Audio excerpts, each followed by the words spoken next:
Mabait, maaasahan at puno ng pangarap, hindi lamang para sa sarili kundi pati sa pamilya. Ganyan kung ilarawan ng mga kapamilya sina Ateneo Blue Eagle basketball team player Rene Baterbonia at Divine Adili.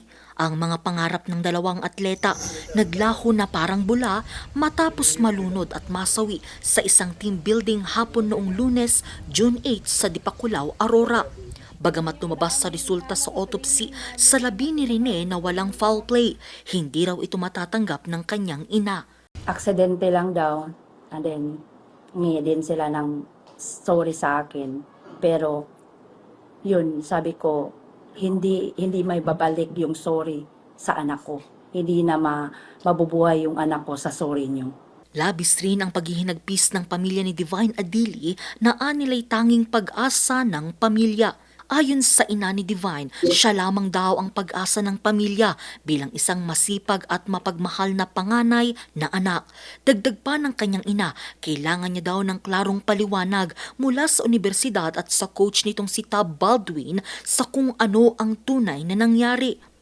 Naglabas din ng pahayag ang Nigerian Embassy na hinihiling daw ng pamilya Adili na ipa-autopsy na muna ang labi bago iuwi sa kanilang bansa. Naglabas din ng pahayag ang Ateneo de Manila University tungkol sa pagiging tikom ng head coach basketball na si Tab Baldwin.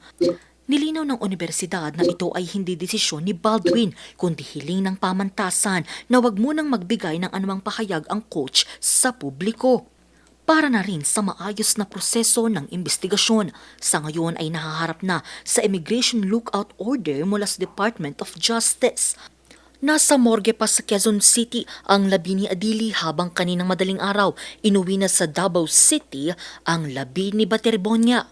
Magkakaroon muna rito ng public viewing bago iuwi sa kanilang tahanan sa Agusan del Sur. Ipinag-utos naman ng Malacanang ang masusi at agarang investigasyon sa pagkasawi ng dalawang atleta. Hindi po naging maganda ang naging resulta ng sinasabing training. Of course, hindi po natin kailangan i-preempt or mag-prejudge dito. So, kailangan po talaga ng agarang investigasyon. Nagkasana ng malalimang investigasyon ang NBI at PNP para mabigyang linaw ang insidente.